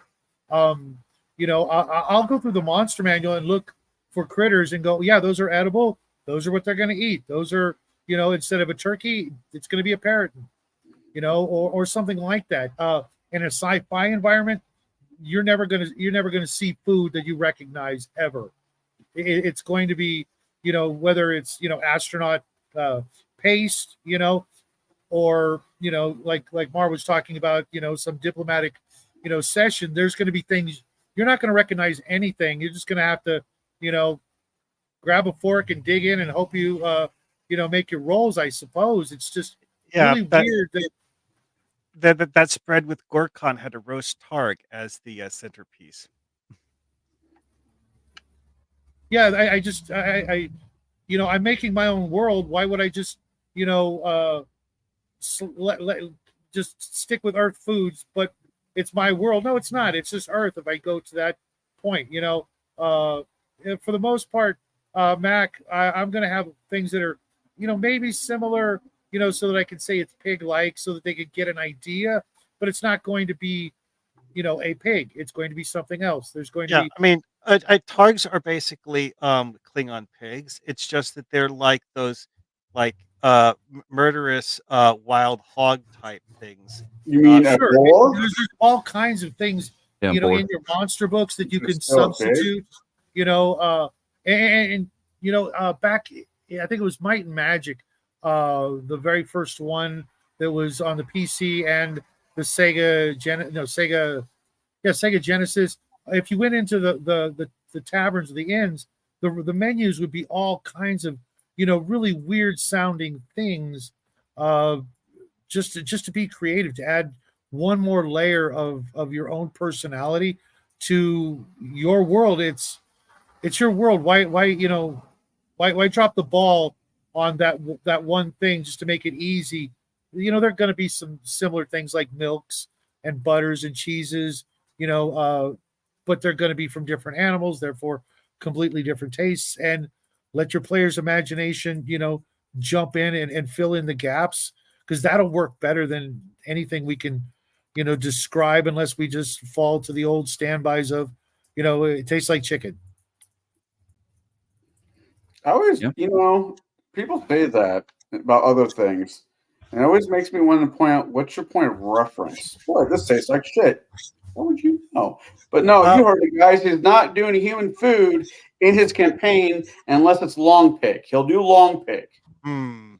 Well, that actually reminds me of one thing. It's like the Babel conference from Star Trek, the original series. The alien food in that one is mostly just, it kind of sort of looks like molded food paste, but brightly colored molded food paste.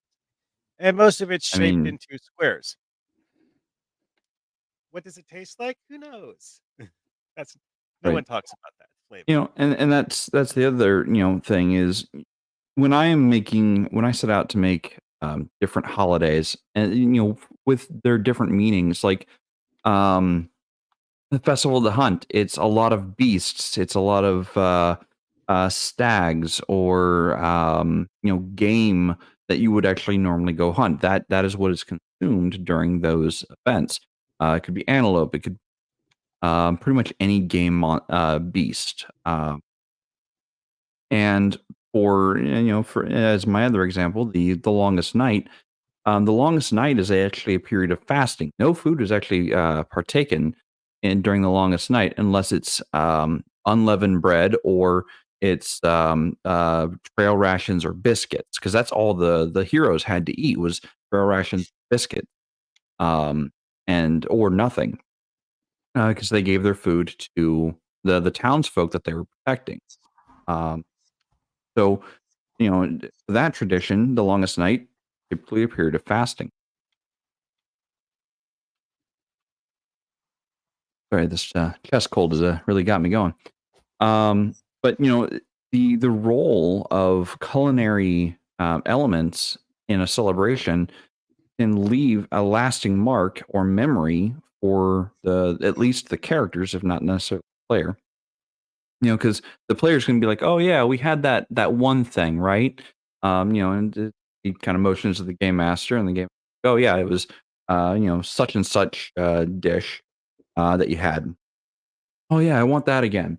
My character really enjoyed it. But in my game world, though, different dishes have different effects on players. Like, if you eat a certain meal, you're going to have certain buffs throughout the day, or for the next hour or two after consuming the meal, because that to me is something I want as part of my game world.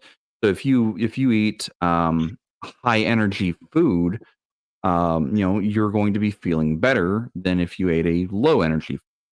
That low energy food will sustain you, sure, but if you're in good fighting condition, and you go into battle with a high protein food, you should be, in theory, doing better than those who had a high carb meal, because they're going to be slower on their feet. They're going to be, they're going to be digesting high carbs. So to me, food should have more in play than just being consumed. It should have some kind of numerical effect or mechanical effect. But that's getting into the weeds a bit. The different foods that I put in for my celebrations or observances are thematically appropriate to the first foods that were consumed during those events. So does my pies make you feel more childish? I'm not going to go there. Moving on to the next question, Conall. Well, I'm just asking. Go by what you just said. Sure. Right? Rancor ice cream. Oh God. Ew. Ew. So that's my pies. So we have holidays and we have celebrations and observances from just one point of view. Typically, it's the point of view of the people observing it. Do you ever explore the conflicts or contrasts in how a different culture might perceive or, facilitate celebrations of the same holiday? Conall? Yeah. I'll start with me. Yeah, I'll do, which would be normally, if you take, I have this one deity that most of the world finds, all of the world finds is a good deity, but it has like 7 different shades of the same deity. What people think of, it's like the 12 monks in a room with a blind monks and elephant. That's kind of the idea I had with it. There is, but all but one of the shades, I should say, variations of it get along with each other because we're brothers in the same deity. Well, there's one subsect that believes that the more that they suffer, the more that they punish their body to remove the weakness in them, the closer to their deity that they are. So they will, as I said earlier, they will have festivals where they starve and beat each other. And if you are found in that town not taking part of the festival, you'll be ran out as a heretic.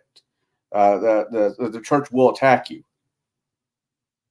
And all the other ones kind of don't, or all the other ones who worship the same God, milk and honey all the way. These bastards apparently got the wrong cliff notes and took it for a whole different direction. So, what about you, Shadow? Oh, good. Got any more? That's all I got. So how about you, Shadow? Do you ever have your festivals explored from the opposite side of the coin or opposite side of the culture? Not exactly sure what you mean by that. So, most holidays, while being observed by, like, let's say Group A, the founding of the holiday, you have Group B, who did not found the holiday, who are observing the holiday of Group A. Do they ever see that holiday and observe it in a different fashion than the original group did? I don't know, to be honest. Okay. That's why I had trouble that's a legitimate answer. Yeah. For the most part, everybody who comes into a holiday, unless they're like the elves or dwarves or something, been around for a while or something, they probably all come at it from, especially with the players being, travelers, the likelihood that, that they're going to have been around at the beginning of it or, have experienced this holiday or that, unless it's their hometown at the very beginning of the campaign, they may be familiar with said holiday because they grew up there. But, from that point on, it's like everything's new. I want them, I want my players to get a lot of traveling in. I've done a lot of it myself, and I like the idea of being in a new place and experiencing new things. So I'm probably more inclined to not go that route. That they Sure. grew up with this holiday. They know all the intricacies. I also like the idea of the opposite of players, making mistakes because they're not from around here, so they inadvertently, offended somebody. I like that idea of, you know, them committing some sort of social faux pas, doing something they shouldn't have done. They should have known better. That's a great way to spark up a bar fight, or fight in the streets. You're not wearing the right colors, or something like that, as opposed to going the other route. What about you, Mar? You ever having your games where you've explored the conflicts or contrasts of a holiday from a different culture's point of view? This is something I've spent more time studying in real life than in TTRPGs. I know it's a strange way of looking at it, but okay. So then, is it something you would explore in TTRPGs? It's one of those things where I would need to have a specific reason for it. In TTRPGs, I'm more likely to simply go like, "Oh, these guys have different holidays," than to like have the same holiday done differently. But I mean, it's not that I wouldn't go there. It's just that I would need to have a specific reason why it's for it. Sure. So I am actually going to give a example of this. I'm going to be giving the example of the Festival of the Hunt. So the very first festival, the Fae invaded mortal realm and started hunting humans. They thought it to be fun because the Fae, they knew that one day a year their life is on the line. They become mortal for one day in the mortal plane, and they find it exhilarating to hunt something that could potentially kill them. Even though the mortals of the mortal realm don't realize it, because to them, Fae are always have been immortal. So that was the first hunt. Eventually, when the mortals figured out that they could kill Fae on this one day a year, they turned it on its head and they started hunting the Fae. So from the other side of the barrier between worlds, during the Festival of the Hunt, while my players might explore the city and hunting monsters and whatnot, the Fae are hiding in their realm, knowing that if anyone were to cross over to their realm, they are mortal to them. And any Fae who dies during that Festival of the Hunt is permanently gone from all of creation. So from that perspective, the Fae, if the Festival of the Hunt is going on at that one time a year, and my players aren't in the city where that happens, the one major city that happens the most, they have the potential of going to the Fae realm and exploring what the Festival of the Hunt means to them. Because it's not a festival; it's more of a mourning situation where they mourn the loss of the Fae, the High Fae, who died to mortals coming over to their realm using cold iron and the anathema Fae. And I have explored, at least with one group, what it actually means, and they left that that session, and then when they finally got to the city where the festival was happening, almost a year later, they kind of like, yeah, we're not going to participate in this festival. We know its origin, and this is perverted and gross. We're not going to participate in that. So instead of participating, they actually went on other quests instead, because they were mostly a party of druids or party of player characters who were very tied to the natural world. So they found the entire concept of hunting monsters, even if the monsters were not truly real, even if they were going to poof out of existence and leave a coin behind, they thought it to be barbaric and wasteful. So, and to me, or at least to that group and me, it had a kind of a dichotomy of what the celebration means and they walked away from it with an entirely different perspective than even the group that Conall part of. You completely took the gas out of that Mustang. Holy crap! Well, I mean, and if you are willing to explore the other side of the culture, that had it happen, with them, in lore reasons, you could explore so many more concepts in the game, and your players could actually go exploring down those other concepts as well. And it could lead to a very different game than you were expecting or started out at. So we are at the 2-hour mark, but I have one final question that I would like everyone to have the ability to add. Maybe two if we've got a little bit of time. So if you keep your answer short, I might get you a second question. How do you weave the elements of player characters' backstories into your celebration? Chad, I'm going to start with you on this one. Ever weave your characters into the story through these celebrations?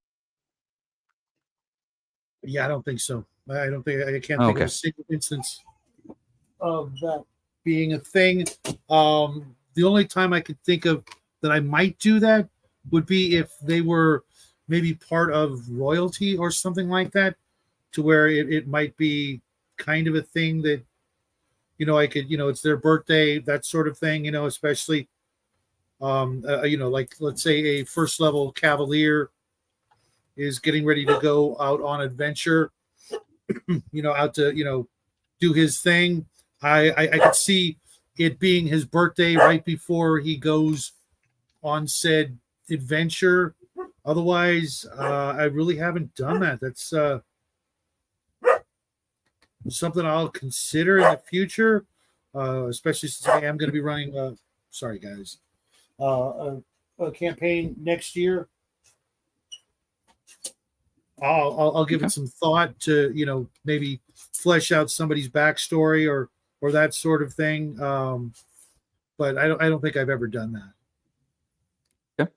And I will address your concern there, El. I do have a reason for asking. Mar, do you ever have your characters tied in some way to the holiday in your game? Backstory. I mean, if an opportunity came up, maybe, but it doesn't happen often. Okay. All right. How about you, Conall? Yes. How so? With my role, it's human-centric. Everybody plays the human, and you're against the Fae. But depending on what holiday, it depends on how your character is going to interact the world around them. It being the winter, the winter court will be more proactive to hunting in your village coming to you, as I did last year with Baba Yaga and the Krampus. So yeah, maybe not so much individual characters, but as a person of that kingdom, yes, everything is interweaved. Whether the Fae and the humans don't quite understand in my world, they're all connected to each other. So when it comes to holidays and festivals like that, just because one's having, let's say, Yule, doesn't mean the other one's not having the dark version of Yule. So, yeah. So the reason I ask this question is, in the second game I ran after the Longest Night event happened, I had a character who, during the original second night, actually I had a player who played in the first Longest Night campaign, and they asked if they could play a character from that same town, from that same event time frame. I'm like, okay, well, first off, the character will have to be an elf because they're the only ones long lived enough to have experienced it firsthand and still know about it, during this era of the game. So the character or the player rather, tied his character to the event of the Longest Night because his character was a child during the Longest Night. So his character was intrinsically tied to the holiday. And that was the player going, that was such a great time, great, event to have happen in the game. And it wasn't even a holiday then. But then when, he brought that character, when he brought the new character into the new campaign and he was still tied to that event, his character grew up knowing the heroes, knowing what happened, and it was intimately tied to the holiday itself. And the character, the player himself, took it to the nth degree whenever the holiday would come up. He'd have it marked in his notes, like, when is this holiday going to arrive?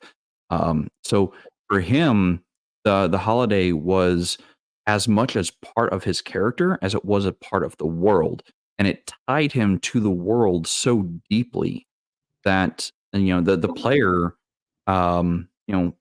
would go out of his way to make sure the observance was held, and the proper ceremony was held with it. And you say that should be an NPC, not a PC.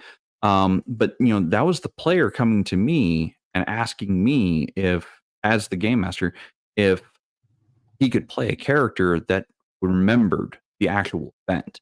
I said sure, because it tied them more to the world than just random Joe Schmo going through the world bumbling around. I appreciated their effort and their investment into the game world.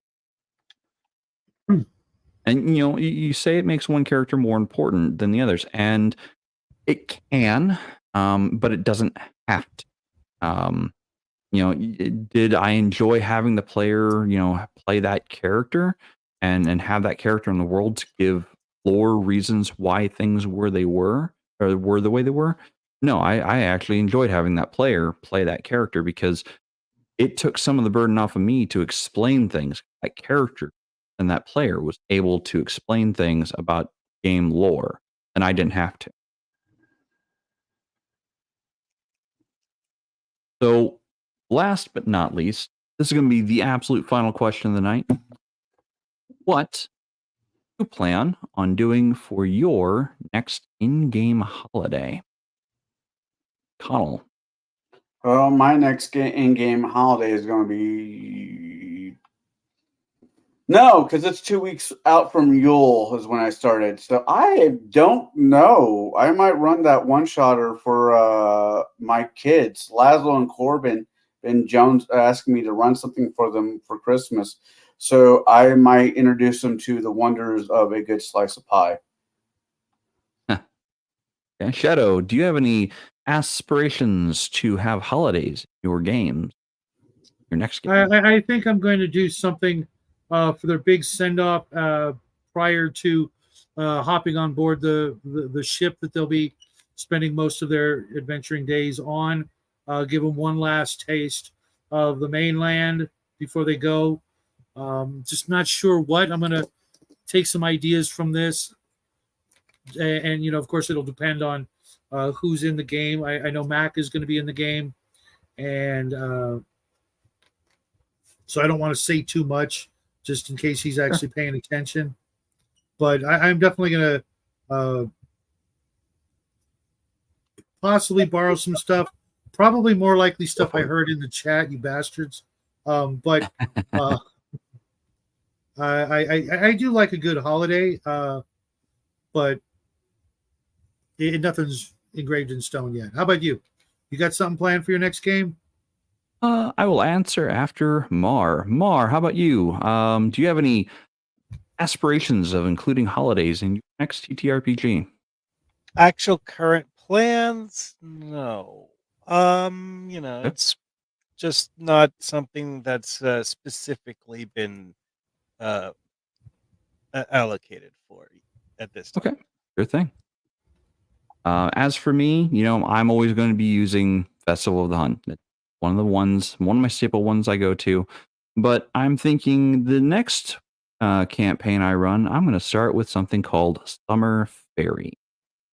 And it'll be interesting how that one plays out. Sounds dubious at best. What system? It's going to be my own Bronze Age setting. So I've written most of the material for it using Index Card RPG as a core rule set. Cool.